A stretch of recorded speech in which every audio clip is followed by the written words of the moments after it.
পাচাহারবাসীর দীর্ঘদিনের প্রত্যাশা পূরণ হলো। প্রতিবেদনে বিভাগীয় প্রধান মোহাম্মদ মোফাজ্জল হোসেন। গফরগাঁও উপজেলার 15 নং টাঙ্গাব ইউনিয়নের পাচাহার এলাকায় মানুষের দোরগোড়ায় স্বাস্থ্যসেবা পৌঁছে দিতে পাচাহার কমিউনিটি ক্লিনিকের শুভ উদ্বোধন করেছেন ময়মনসিংহ 10 গফরগাঁও আসনের মাননীয় জাতীয় সংসদ সদস্য জননেতা মোহাম্মদ আখতারুজ্জামান বাচ্চু।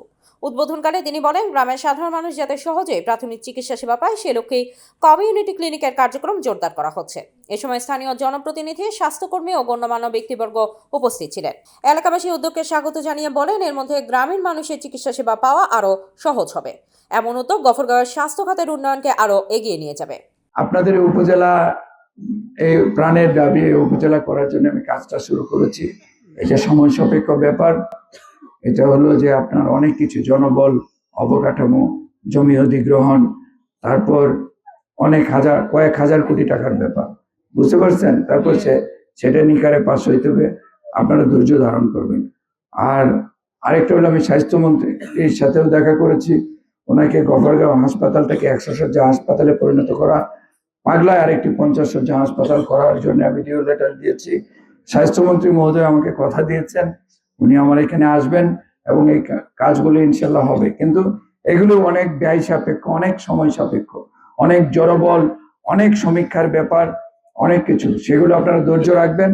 আর উপস্বাস্থ্য কেন্দ্রগুলো যেগুলো আছে, এর আগে এগুলোতে ইউসিপি বসতেন না, ডাক্তার বসতেন না, কোনো কিছু বসতেন না। আমরা ইতিমধ্যে কাজ শুরু করেছি, আজকে এটা শুরু হয়েছে।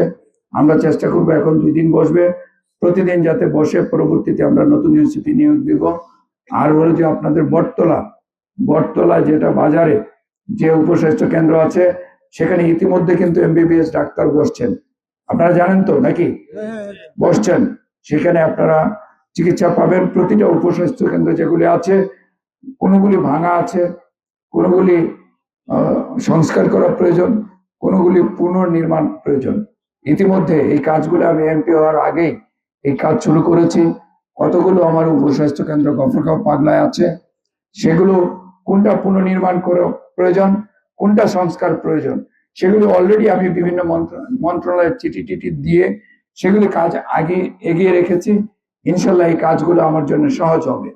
আর আপনাদের এই যে পাচাহারে আমি আছি, পাচাহার গ্রামের বীর মুক্তিযোদ্ধা আব্দুল হায়ের বাড়ি থেকে শেখ বাড়ি জামে মসজিদ হয়ে মৃত আব্দুল কাসেমের বাড়ি পর্যন্ত রাস্তার 1 কিলোমিটার HB-করণ, মানে HB-করণ হবে 1 কিলোমিটার। এটা তো আপনাদের এই রাস্তা নাকি? এই রাস্তায় 1 কিলোমিটার হবে এখন, পরে আবার আরেক কিলোমিটার হবে, এভাবে পর্যায়ক্রমে, বুঝতে পারছেন। আমাদের সমস্যা অনেক, সমস্যার পার অনেকগুলো সমস্যা। তো একবারে না পারলেও ইনশাল্লাহ আমি আশা করব আমাকে একটু সময় দিবেন। আমি আমার এই যে ইঞ্জিনিয়ার সাহেব আছেন, অন্যান্য কর্মকর্তা বৃন্দ আছেন, আপনারা সহযোগিতা করবেন। আর ব্রিজ কালভার্টের জন্য ইতিমধ্যে আমরা আপনাদের ইউনিয়ন সহ অন্যান্য ইউনিয়নের যারা আছেন, স্থানীয় গণ্যমান্য ব্যক্তিবর্গ, নেতৃবৃন্দ যারা আছেন, সুধীজন যারা আছেন, তাদেরকে আপনারা ওনাদের কাছে তালিকা দিবেন। ইনশাল্লাহ আমরা দ্রুত সেই কাজগুলো, সেগুলো আমি ডিও লেটার দিব। দ্রুত ইনশাল্লাহ আমরা যত তাড়াতাড়ি সম্ভব সেই কাজগুলি করার চেষ্টা করব।